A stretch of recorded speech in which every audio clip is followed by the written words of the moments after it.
बिस्मिल्लाहिर्रहमानिर्रहीम। अस्सलाम वालेकुम नाज़रीन, आप यूट्यूब चैनल देख रहे हैं। मैं इमरान खान हूँ। मैंने आपसे कहा था कि अरशद शरीफ शहीद भाई के हवाले से मैं कुछ डॉक्यूमेंट्स इकट्ठे कर रहा हूँ। जो डॉक्यूमेंट्स पाकिस्तान में आए हैं उनमें एक 3 सफ़ों की रिपोर्ट है और ये उनकी पोस्टमार्टम की रिपोर्ट है। ये रिपोर्ट कीनिया में बनाई गई थी और कीनिया के डॉक्टर्स ने इसको बनाया था। इसकी तफसीलात मैं आपके साथ शेयर कर देता हूँ, लेकिन मुझे अभी कुछ और कंफर्मेशन भी करनी है, क्योंकि ये लगातार आपको काम करना पड़ता है जब आपने किसी रिपोर्ट के ऊपर शवाहिद इकट्ठे करने होते हैं मज़ीद।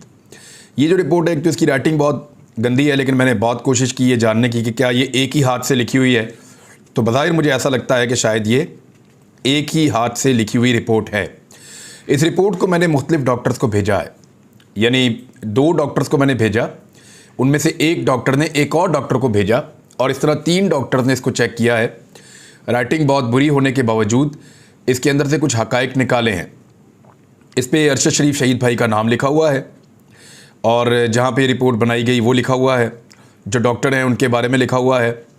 फिर यहाँ पे आगे एक नंबर B मौजूद है और फिर उसके बाद डेट और बाकी सारी चीज़ें यहाँ पे मौजूद हैं। इस रिपोर्ट में जो मैंने डॉक्टर से बात की है उनके मुताबिक उनको बज़ाहिर ऐसा लगता है कि ये मुकम्मल रिपोर्ट है, लेकिन इसके बारे में वो कुछ नहीं बता सकते कि ये रिपोर्ट असली है या नकली है। उसकी वजह यह है कि जो रिपोर्ट पाकिस्तान में मौसूल हुई अरशद शरीफ शहीद के अहले खाना को, वो रिपोर्ट का जो एनवेलप है वो खुला हुआ था, वो पैक नहीं था। फिर जिन लोगों ने कीनिया से, नैरोबी से वो रिपोर्ट साथ भिजवाई थी, मैंने उनसे रब्ता किया तो उन्होंने कहा, उनमें से एक शख्स ने मुझे कहा कि मैंने उस वक्त ये मशवरा दिया था कि एक बंदा एम्बेसी का साथ भेजा जाए, सफारत खाने का, जो बंदा ये रिपोर्ट मैनुअली जाके बाय हैंड फैमिली के हवाले करे और ये इसी तरह जिस तरह मोहर लगी हुई है, ये सील्ड जो है वो पेपर जाके उनकी फैमिली को मिल जाए। लेकिन उनकी बात नहीं मानी गई। वो जिस साहब का मैं बता रहा हूँ जिन्होंने ये मशवरा दिया था, उनकी बात नहीं मानी गई, बल्कि किया ये गया कि जो डेड बॉडी है उसके साथ ही वो रिपोर्ट का एनवेलप साथ रवाना कर दिया गया। वो जब एनवेलप फैमिली वालों को मिला तो वो पहले से खुला हुआ था और उनको इस बात का शक है कि इसमें से कुछ सफ़ात गायब हैं, या कुछ तस्वीर हो सकती हैं, सफ़ात हो सकते हैं, कुछ चीज़ें हो सकती हैं, या कुछ डायग्राम्स हो सकती हैं। I don't have an idea. लेकिन ये जो रिपोर्ट मैंने डॉक्टर्स को दिखाई, ये पोस्टमार्टम फॉर्म है और ये फिल किया जाता है वहाँ पे कीनिया में, और ये जिस तरह का बना हुआ है दुनिया में लगभग कई मुल्कों में इसी तरह से ये पोस्टमार्टम का फॉर्म होता है। अब अगर इसको आप गौर से देखें तो इसमें आपको आइडिया हो जाता है कि तकरीबन तमाम तफसीलात का ये अहाता करती है पोस्टमार्टम रिपोर्ट। मेरे पास इसके 3 सफ़ात मौजूद हैं और मैंने अपने सोर्स से इन सफ़ात को हासिल किया है और मैंने इन सफ़ात को भिजवाया है कीनिया में, जहाँ से मैं इस बात की कन्फर्मेशन ले रहा हूँ। उम्मीद है कि अगले वीलॉग में या उससे अगले वीलॉग में मैं आपको बता पाऊँगा कि वाकई में ये रिपोर्ट कीनिया में बनी है और क्या ये रिपोर्ट मुकम्मल है। क्योंकि देखें, अगर ये रिपोर्ट कीनिया में नहीं बनी तो वो डॉक्टर्स बता देंगे कि जनाब ये हमने नहीं बनाई हुई, ये किसी और ने बनाकर उनकी फैमिली को दे दी है, या किसी और ने बनाकर पाकिस्तान में ये प्रोवाइड की है, या कोई इसके अंदर 2 नंबरी हुई है, या वो बता देंगे इसमें से कुछ सफ़ात हमारे पास मौजूद थे जो अब इसमें से गायब है, या वो हमें कंफर्म करेंगे कि ये रिपोर्ट वाकई वो रिपोर्ट है जो कीनिया के अंदर बनी है। अब ज़रा ये रिपोर्ट कहती क्या है इसके बारे में आप देख लीजिए। ये 3 सफ़ात की टॉपसी रिपोर्ट है और ये रिपोर्ट मैंने, क्योंकि मैं ख़ुद डॉक्टर नहीं हूँ, तो मैंने मुख्तलिफ डॉक्टर से बात करके जब इस रिपोर्ट को तफसील से देखा तो इसमें जो तशद्दुद इस वक्त पाकिस्तानी टेलीविज़न्स के ऊपर बताया जा रहा है कि अरशद शरीफ शहीद भाई को कत्ल करने से पहले, उनको शहीद करने से पहले उनकी बॉडी पे टॉर्चर किया गया था, उनकी पसलियाँ तोड़ी गई थी, उनकी कलाइयों के ऊपर चोट मौजूद थी और फिर उसके बाद उनकी उंगलियों के नाखून खींचे गए थे और साथ ही साथ उनकी 2 उंगलियां तोड़ भी दी गई थी। क्या ये बात सच है? ये बड़ा सवाल है, जो सबसे बड़ा सवाल है कि पाकिस्तान के अंदर ये सारा कुछ रिपोर्ट हुआ है इसी तरह से, और पिम्स अस्पताल के अंदर से ये लीकेज हुई है। ये लीकेज पिम्स अस्पताल ने किसको की? मेरी जो इब्तदाई इंफॉर्मेशन थी वो ये थी कि एक हुकूमती शख्सियत ने ये मवाद किसी के कहने पर एक टीवी चैनल के मालिक को दिया और उसके बाद फिर ये मुख्तलिफ जगहों पर पहुंचा। फिर एक टीवी चैनल ने इसको ऑन एयर कर दिया और बाकी लोगों ने भी इसके बारे में सोशल मीडिया के ऊपर डालना शुरू कर दिया। तो इस तरीके से इसको वायरल किया गया था। इसके पीछे क्या एजेंडा है, ये तो बड़ी शफाफ तहकीकात हो तो पता चलेगा। लेकिन जो डॉक्टर से मैंने बात की, उन्होंने ये बताया कि इस रिपोर्ट के अंदर किसी भी जगह पे वो तशद्दुद नहीं लिखा गया जो तशद्दुद पाकिस्तान के टीवी चैनल्स और सोशल मीडिया पे बताया जा रहा है। यानी इसमें नहीं लिखा हुआ कि नाखूनों के साथ क्या हुआ, उंगलियां तोड़ी गई, पसलियां तोड़ी गई, नहीं। इसमें बॉडी ऑर्गन्स का जिक्र है और मुख्तलिफ जो बॉडी पार्ट्स हैं उनके बारे में बताया गया है। इसमें बहुत सारी रिपोर्टें मज़ीद जो है उसके बारे में बताया गया है। उनकी हाइट के बारे में एक कॉलम है, बाकी चीज़ों के बारे में है, एज के बारे में है कि एज तकरीबन कितनी है और जेंडर क्या है, फिर उसके बाद उनके नर्व्स की क्या कंडीशन थी, फेफड़ों की क्या कंडीशन थी। तो इस तरह जो बाकी ऑर्गन्स हैं उनका तफसील से लिखा है। लेकिन उंगलियों के बारे में, नाखूनों के बारे में और टॉर्चर के बारे में, या टॉर्चर का कोई लफ्ज़ भी इस तरह का, या कलाई के बारे में, रिस्ट के बारे में, या बाकी टॉर्चर के बारे में कुछ ऐसा लिखा नहीं है। और बज़ाहिर जो डॉक्टर से मैंने बात की, उन्होंने कहा इस रिपोर्ट को देखकर ऐसा लगता है कि शायद इसके यही 3 सफ़हात थे, लेकिन अभी भी कुछ कंफर्म नहीं किया जा सकता। तो इसलिए मैंने ये रिपोर्ट वापस साउथ अफ्रीका भिजवाई है। वहाँ से मैं कंफर्म करूँगा कि क्या यही आपकी मुकम्मल रिपोर्ट है या इसके अंदर से कुछ एलिमेंट मिसिंग है, और क्या ये आपकी रिपोर्ट है भी या नहीं। अब अगर इस रिपोर्ट को आप कीनिया वाली रिपोर्ट को देखें तो आपके जहन में फौरी तौर पे 2 सवालात पैदा होते हैं। एक सवाल आपके जहन में ये पैदा होता है कि क्या कीनिया की पुलिस की तरह कीनिया की ये पोस्टमार्टम रिपोर्ट भी झूठ बोल रही है। तो मैंने वहाँ पे साउथ अफ्रीका के लोगों से रब्ता किया। उन्होंने कहा कि यहाँ पे जिस मुर्दा खाने के अंदर ये पोस्टमार्टम हुआ है, जिस जगह को इस्तेमाल किया गया, जहाँ पे डॉक्टर बुलाए गए हैं, ये वहाँ एक बेहतर स्पॉट है और यहाँ बड़े बड़े लोगों की डेड बॉडीज़ लाई जाती हैं। और जिस डॉक्टर ने ये पोस्टमार्टम किया है वो एक बड़ा प्रोफेशनल डॉक्टर है और उससे इस किस्म की जाली रिपोर्ट बनाने की तवक्को नहीं की जा सकती। ये मुझे वहाँ के लोगों ने कहा। कुछ लोगों ने जो इन्फॉर्मेशन कलेक्ट की उन्होंने मुझे बताया। फिर उन्होंने मुझे ये बताया, वो गुमनाम हीरोज़ की तरह काम कर रहे हैं। उन्होंने अरशद शरीफ शहीद भाई का जो मैयत है उसको पाकिस्तान भिजवाने में भी उन्होंने बड़ा मदद की थी और साथ साथ रहे थे हर मरहले पर। हम लोगों से, पाकिस्तान में सब लोगों से वो राब्ते में भी रहे थे और इस वक्त भी वो लोग काम कर रहे हैं और वो डिग आउट कर रहे हैं इसी रिपोर्ट के बारे में या इसकी हकीकत के बारे में, या ये जो टॉर्चर वाली या तशद्दुद वाली जो खबरें आ रही हैं इनके बारे में। अब 2 चीज़ें पैदा होती हैं, या तो ये रिपोर्ट कंप्रोमाइज्ड है। अगर तो ये रिपोर्ट असली है और कीनिया में बनी है तो फिर या तो ये रिपोर्ट झूठ बोल रही है कि जानबूझ के इस रिपोर्ट में भी उसी तरह झूठ बोला गया है जैसे कीनिया की पुलिस की रिपोर्ट में झूठ बोला गया है। लेकिन अगर ये रिपोर्ट सच्ची है तो सबसे बड़ा सवाल ये पैदा होता है कि फिर अरशद भाई पर टॉर्चर जो है वो कीनिया में नहीं हुआ। मैं इस बात को यहीं छोड़ देता हूँ, मैं इस बात को यहाँ से आगे नहीं लेकर जाता। हम इसको और इन्वेस्टिगेट कर रहे हैं और चीज़ें इसके अंदर तलाश करने की कोशिश कर रहे हैं। लेकिन एक बड़ा सवाल जो मेरे दिमाग में बार बार आता है वो ये आता है कि अरशद शरीफ शहीद भाई की बॉडी जिस वक्त पाकिस्तान पहुंची तो उनकी फैमिली, उनके घर, उनके कब्रिस्तान तक हर जगह पे जो है वो पाकिस्तान की एजेंसीज मुतहर्रिक थीं। उनके पोस्टमार्टम के 24 घंटे के बाद डीजी आईएसआई और डीजी आईएसपीआर ने एक प्रेस कॉन्फ्रेंस की थी। मेरा जहन ये मानने को तैयार नहीं है कि दुनिया की इतनी शानदार इंटेलिजेंस एजेंसी है और उनके सरबराह को इस बात का नहीं पता कि 24 घंटे पहले जिस चीज़ पे वो प्रेस कॉन्फ्रेंस कर रहे हैं, प्रेस कॉन्फ्रेंस अरशद शरीफ शहीद भाई के बारे में हो रही थी ना, तो 24 घंटे पहले जिस आदमी की, जिस पे वो प्रेस कॉन्फ्रेंस कर रहे हैं, 24 घंटे पहले उसका जो पोस्टमार्टम हुआ उसमें अगर तशद्दुद था तो उस प्रेस कॉन्फ्रेंस में उनको ना पता हो, ये मैं मानने को तैयार नहीं हूँ। हाँ, सवाल ये पैदा होता है कि उस प्रेस कॉन्फ्रेंस में उन्होंने ये क्यों नहीं बताया या इसके बारे में बात क्यों नहीं की।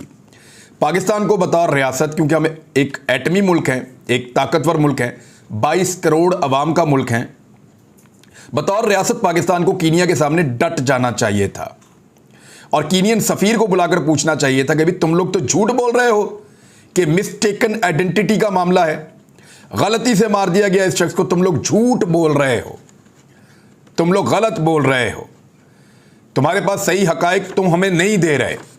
हमारे आदमी के ऊपर वहां पे तुम्हारे मुल्क में टॉर्चर हुआ है, उसकी उंगलियां तोड़ी गई हैं, उसके नाखून छीले गए हैं, उसकी पसलियां तोड़ी गई हैं, बदतरीन तशद्दुद करने के बाद कत्ल किया है तुम्हारे मुल्क में, और तुम्हारी हुकूमत झूठ बोल रही, तुम्हारे इदारे झूठ बोल रहे हैं। उनको अकाउंटेबल करते, उनके सफ़ीर को बुलवाते, उनसे एहतजाज करते, आलमी सतह पर इस मामले को उठाते। एक्चुअली रियासत का एटीट्यूड ये होना चाहिए था, यही काम राणा सनाउल्लाह को करना चाहिए था, शहबाज शरीफ को करना चाहिए था। बिलावल जरदारी वो तो वैसे कोई भी काम नहीं करता, लेकिन ये काम वो कर सकता था अगर उसको कोई लिख कर दे देता। बिलावल जरदारी से ये नालायक है बिल्कुल, उसको ये पता ही नहीं है कि एक सहाफ़ी को पाकिस्तान से बाहर कत्ल कर दिया गया, तो उसका रोल क्या है इसके अंदर? नालायकी है ना, और क्या है भाई? बोलो, बताओ मुंह से, दुनिया में शोर मचाओ, जाकर दुनिया को बताओ कि भाई हमारा आदमी मार दिया उन्होंने, शहीद कर दिया वहां पे और टॉर्चर भी किया।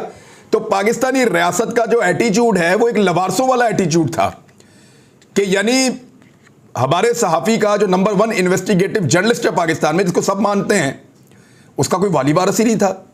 क्या वो स्टेट के बगैर एक आदमी था? पहले उसको मुल्क में पर्चे उसके ऊपर दिए, उसके लिए मुल्क की ज़मीन तंग की, फिर वो एक और मुल्क में गया, उसकी ज़मीन तंग की, फिर वो एक और मुल्क में गया, फिर वहाँ वो कत्ल हो गया। और अब उसके कत्ल के ऊपर ये पता लग जाने के बावजूद 15 दिन के बाद अब तक नहीं बोल रहे कि भाई इस बंदे पे टॉर्चर हुआ है, इसके ऊपर बड़ा खौफनाक तशद्दुद हुआ है शहादत से पहले। मुबैना तौर पे अगर ये खबरें ठीक है तो जो आई हैं और जो तस्वीर आई हैं, और ये तो कंफर्म हो रहा है, हम लोग जहाँ वहाँ मौजूद थे तो जिस शख्स ने गुस्ल दिया उन्होंने भी बताया था कि इनकी उंगलियों पे से नाखून गायब है, कुछ इस तरह की चीज़ें बताई गई थी उस वक्त भी वहाँ पे भी। लेकिन क्योंकि कंफर्मेशन पोस्टमार्टम की रिपोर्ट में आनी थी तो हम लोग रुक गए थे। लेकिन पोस्टमार्टम की रिपोर्ट को जिस तरह छुपाया गया, जिस तरीके से किसी ने इसके ऊपर बात ही नहीं की, पूरी की पूरी रियासत को एक पांव पर खड़े हो जाना चाहिए था और आवाज़ उठानी चाहिए थी कि हमारे साथ जुल्म हो गया, हमारे साथ ज्यादती हो गई। अब ये पोस्टमार्टम रिपोर्ट मेरे पास है, मैं इसका एक हिस्सा जो है ये आपको दिखा भी रहा हूँ। पूरी पोस्टमार्टम रिपोर्ट मैं इसलिए नहीं दिखा रहा कि अभी मैं इसके बारे में कुछ और इन्फॉर्मेशन इकट्ठी कर रहा हूँ। मेरे पास ये चंद सफ़ात पर मुश्तमिल पोस्टमार्टम रिपोर्ट है और इसकी तफसीलात जो है मज़ीद मैं आपके सामने आने वाले दिन मंजराम पे लाऊंगा। मैंने आपसे वादा किया था, मैंने कहा था कि अरशद भाई का मेरे ऊपर बहुत बड़ा एहसान है और मैं पीछे तक आऊँगा। मैं जानने की कोशिश करूँगा कि कैसे उनको कत्ल किया गया, इस कत्ल के पीछे कौन है। पाकिस्तान में जो जो उनका मुल्ज़िम है मुझे उसका पता है, जिसने पाकिस्तान में उनकी ज़िंदगी को अजीरन बनाया उनका मुझे पता है, क्योंकि मेरे साथ भी वही लोग कर रहे थे तंग, साबिर भाई के साथ भी वही कर रहे थे, समी इब्राहिम भाई के साथ भी वही कर रहे थे। तो हमें पता है कि पाकिस्तान में किसने ये सारा कुछ किया है। लेकिन पाकिस्तान से बाहर क्या हुआ इसको भी हम डिग आउट करते रहेंगे, हक़ाइक़ सामने लाते रहेंगे। हम यही कर सकते हैं, ना हम अदालत हैं, ना हम कोई कानून नाफिज करने वाला इदारा है, ना हम कोई बहुत बड़ी इन्वेस्टिगेशन करने वाली एजेंसी हैं, लेकिन अपने तौर पे अपनी सहाफ़त के ज़रिए से जो हक़ाइक़ हम हासिल कर सके वो हम हासिल करके आपके सामने पेश करते रहेंगे। अब आ जाए कि 100 के करीब प्रोग्राम करवाए थे जब शहबाज शरीफ के बारे में एक छोटा सा स्टेटमेंट आया था शहबाज शरीफ के बारे में बरतानवी अदालत का कि ठीक है भाई इसके ऊपर डेली मेल को जवाब देना चाहिए। यानी 13 एतराज़ात जो शहबाज शरीफ ने उठाए, डेली मेल इसका जवाब दे।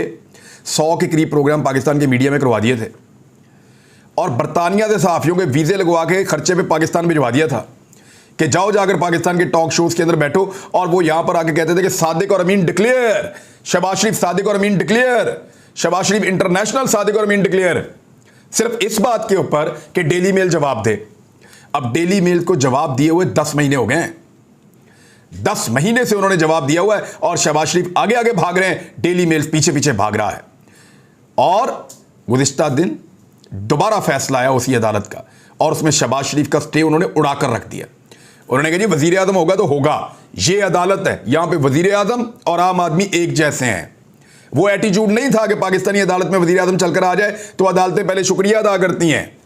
जज साहब खुद कहते हैं कि जी हमें बड़ी खुशी है कि आप टाइम निकाल कर हमारी अदालत में तशरीफ़ लाए, आपका वक्त बहुत कीमती है। इस तरह के कंप्लीमेंट दिए जाते हैं वहाँ पे, इस तरह के रिमार्क्स दिए जाते हैं पाकिस्तानी अदालतों के अंदर, बदकिस्मती से। लेकिन चले कोई बात नहीं, बरतानिया की अदालत है, वहाँ पे शहबाज शरीफ साहब को कटहरे में भी जाना पड़ेगा, सवालों के जवाब भी देने पड़ेंगे, क्योंकि पूरी की पूरी मनी ट्रेल खोल कर रख दी है डेली मेल ने। डेली मेल के मुताबिक जो उन्होंने कहा था, जिसके सबूत उन्होंने पेश किए हैं, वो ये हैं कि बरतानिया ने गरीबों के लिए पाकिस्तान में पैसा भेजा, गम के मारों के लिए। वो 15 लाख पाउंड थे।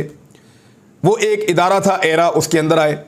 वहाँ पे एरा के अंदर जो फाइनेंस डायरेक्टर लगवाया हुआ था वो अली इमरान ने अपना ज़ाती बंदा लगवाया हुआ था जिसका नाम था अकरम नवीद। अकरम नवीद ने उसमें से 10 लाख जो है पाउंड्स वो दे दिए अली इमरान को। अली इमरान ने ये 10 लाख पाउंड जो है वो घुमा फिरा के भिजवा दिए बर्मिंघम में, और वहां से वो शरीफ खानदान के अकाउंटों में चले गए पैसे।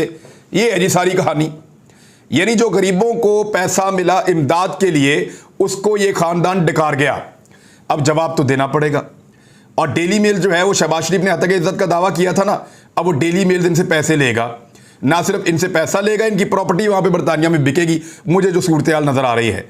लेकिन पाकिस्तान में हैरत की बात यह है कि कल 100 प्रोग्राम करने वाला मीडिया एक छोटे सी चीज के ऊपर, आज इतनी बड़ी चीज के ऊपर 95% पाकिस्तान का मीडिया चुप करके बैठा हुआ है।